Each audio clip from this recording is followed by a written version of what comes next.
नमस्कार मित्रों, मैं ममता वाजपेयी भोपाल से मेरी हरी भरी छत पर आपका स्वागत है। और लीजिए, मैं फिर हाजिर हूँ नए वीडियो और नई जानकारी के साथ। अगर गार्डन में हैंगिंग प्लांट न हो तो फिर अधूरापन रहता है। जो खूबसूरती हैंगिंग प्लांट देते हैं उसका कोई मुकाबला ही नहीं। ऐसा ही एक हैंगिंग प्लांट है टेंगल हार्ट। ये मैंने मटकी में लगा रखा है और ये 3 मटकियां हैं जो मैंने लाइन से टांगी हैं। तो आज मैं इन्हीं के बारे में बात करूंगी, यानी कि इसको कैसे लगाते हैं, कैसे प्रोपोगेट करते हैं, क्या केयर है, कैसी मिट्टी चाहिए, सब कुछ मैं बताऊंगी। इसकी टहनियाँ बहुत नाजुक होती हैं। देखिए, यह हाथ लगाते ही टूट गई। सेकुलेंट प्रजाति का ये प्लांट है जो अपनी पत्तियों में पानी रखता है। और देखिए, मैं इसकी कटिंग कर दे रही हूँ। पुरानी टहनियाँ कटिंग कर देने के बाद नई ग्रोथ आती है, वो अच्छी ग्रीन होती है। और अगर एक भी टहनी किसी गमले में टपक जाए तो देखिए, बिना किसी मेहनत के इस तरह ये ग्रो कर जाती है। ये इसका सीजन है भी। गर्मियाँ स्टार्ट होते ही ये बहुत आसानी से डेवलप होते हैं। चूँकि सेकुलेंट वैरायटी के हैं तो इनको पानी की बहुत ज़रूरत नहीं होती और इनकी मिट्टी भी हमें वेल ड्रेन चाहिए। तो मेरी ये मटकियाँ बेरौनक हो गई हैं और अब मैं इनको बदलने वाली हूँ। तो मैं अब कैसे फिर से रिपॉट करूँगी, ये मैं आपसे साझा करूँगी। एक और प्लांट है, ये भी हैंगिंग प्लांट है। इसका नाम है टर्टल वाइन। ये दोनों ही प्लांट ऐसे हैं जिनकी ज़ीरो केयर है। एक बार अगर आप अपने गार्डन में इन्हें ले आए तो फिर ये हमेशा आपके साथ रहने वाले हैं। बस आप करें ये कि इनकी हर बार ट्रिमिंग करते रहें और जिन टहनियों को काट रहे हैं उनको टुकड़ा टुकड़ा करके दूसरे गमलों में लगाते रहें, तो वो आपके पास हमेशा रहेगा। देखिए, मैंने मटकियों को पलट लिया है और वो टहनियाँ काट के एक तरफ रखती हैं। उन्हीं में से कटिंग लेकर मैं फिर से रीप्लांट करूँगी और ये बहुत आसान होता है। चूँकि मेरी मटकी का साइज़ बहुत बड़ा है और अगर मैं पूरी मटकी में मिट्टी भर दूँ तो वज़न बहुत ज़्यादा हो जाता है।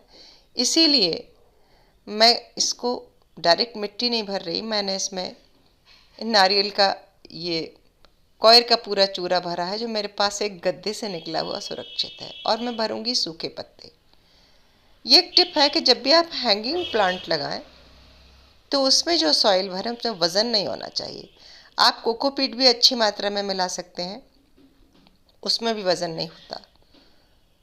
मैं कोकोपीट की बजाय सूखे पत्ते ले रही हूँ। बस इसमें एक लेयर मिट्टी की डालूंगी, फिर एक लेयर सूखे पत्तों की, ऐसे लेयर लगाते हुए जब मैं मिट्टी मिलाऊंगी तो वो बहुत हल्की मिट्टी बनेगी।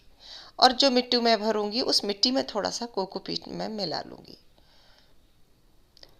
जहाँ तक मिट्टी के खाद की बात है, मिट्टी में खाद मिलाने की बात है, तो मैं थोड़ा सा गोबर खाद मिलाती हूँ। अगर आपको गोबर खाद ना मिले तो आप वर्मी कंपोस्ट मिला सकते हैं। ये देखिए, मेरी तैयार मिट्टी रखी है, इसमें थोड़ा कोकोपीट है। 10% करीब कोकोपीट होगा, वर्मी कंपोस्ट मेरा 20% होगा और बाकी मिट्टी ही है। इसीलिए मैं इसको एक लेयर मिट्टी की लगा रही हूँ, फिर मैं ऊपर से इसमें पत्ते मिला दे रही हूँ ताकि ये बिल्कुल हल्की सी मटकी तैयार हो जाए। और सेकुलेंट की जो मिट्टी होती है, ये जो सेकुलेंट प्रजाति का जो टेंगल हार्ट है, ये इसकी रूट्स बहुत नीचे तक जाती ही नहीं है। तो ऊपर अगर 1-2 इंच में भी मिट्टी रहेगी तब भी हमारा काम चलेगा और मटकी का वज़न कम हो जाएगा। इसको एक्चुअली बहुत गहरे पॉट में लगाना नहीं चाहिए। बस मेरे पास ये मटकियाँ फालतू पड़ी थी तो मैंने इसमें ये लगाया। लगने के बाद बहुत खूबसूरत लगता है। और देखिए, ये मेरे प्लास्टिक के डिस्पोजेबल दही का डिब्बा। अब इसमें जो ग्रीन है वो बिल्कुल नई है और जो जिनका रंग उड़ गया है वो धूप में रही बहुत दिन तक। अभी मैंने ग्रीन नेट लगा दिया है तो अब नई ग्रोथ ग्रीन आ रही है। इसी में से एक टहनी तोड़कर देखिए, मैं छोटे छोटे टुकड़े करके और इसमें गड़ाती जाऊंगी। और ये बहुत आसानी से लग जाएगी। अगर आपको डर लगता है कि फंगस वगैरह ना लग जाए तो आप इसमें थोड़ी सी नीम की खली भी मिला सकते हैं। और अगर नहीं है तो कोई बात नहीं। इस तरह से मैं छोटे छोटे टुकड़ों से पूरी मटकी को भर दूंगी और 30 से 35 दिन में या 40 दिन में आप देखिए ये पूरी मटकी ग्रीन लीफ से भर जाएगी और फिर धीरे धीरे एक सिलसिला चलेगा लटकने का और कई टहनियाँ बाहर लटक के आ जाएंगी और बहुत खूबसूरत एक हैंगिंग प्लांट तैयार हो जाएगा। दूसरी मटकी में मैं इसको डायरेक्ट, मैंने जो ये प्लास्टिक पॉट में था ये हटा दिया है क्योंकि पॉट ख़राब हो गया था और मैं तैयार प्लांट इस मटकी में लगा दे रही हूँ। मेरे पास तैयार प्लांट बहुत सारे रखे हैं और मैं वही लगाती, पर मैं आपको दिखाना चाहती थी इसलिए मैंने उसका टुकड़ा भी काट कर लगाया।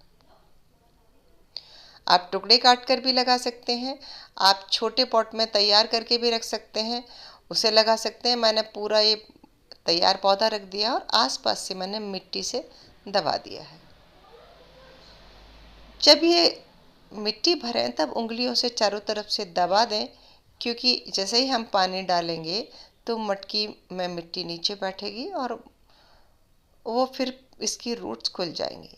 तो हम पानी डालने के बाद एक बार और दबा कर देखें और हमें समझ में आएगा कि मिट्टी नीचे बैठ रही है, तब हम फिर हल्की सी सॉफ्ट मिट्टी इसमें और भर सकते हैं। ये देखिए आप, दबाते ही मिट्टी नीचे चली जा रही है क्योंकि नीचे पत्ते हैं। अब बात कर लेते हैं इसमें बाकी केयर की, सनलाइट कैसी चाहिए। तो ये सेमी शेडेड प्लांट है। अगर हल्की छन के धूप आ रही है तो ये बहुत अच्छा चलता है, यानी कि बालकनी में हम इसको लगाएंगे, ऐसे डायरेक्शन में रखेंगे जहाँ डायरेक्ट सनलाइट नहीं आती, तो इसकी पत्तियाँ लश ग्रीन रहेंगी, बहुत ही खूबसूरत लगेगा। घर के अंदर भी हम ऐसे कोने में टांग सकते हैं जहाँ से खिड़की से अगर इसे धूप मिल रही है तो। हालांकि मैंने छत पर लगा रखे हैं और छत पर जब डायरेक्ट सनलाइट आती है तो इसकी पत्तियों का कलर थोड़ा ब्राउन हो जाता है और जैसे टहनियाँ भी, इसमें से कुछ पत्तियाँ झड़ भी गई। तो खाद मिट्टी की बात है और केयर की बात है तो मैं ये कहूँगी ये ज़ीरो केयर प्लांट है। वो लोग जो नए हैं और जिन्हें अपने ही गार्डन में खूबसूरती चाहिए, वो बहुत सारे ये टेंगल हार्ट लगा कर अगर टांग दें, चाहे प्लास्टिक की बोतल में चाहे किसी में भी, तो गार्डन बहुत खूबसूरत हो जाएगा। तो उम्मीद है वीडियो अच्छा लगा होगा। अच्छा लगा हो तो लाइक करें, शेयर करें और सब्सक्राइब तो मुझे कर ही लें। मिलते हैं अगले वीडियो में। नमस्कार।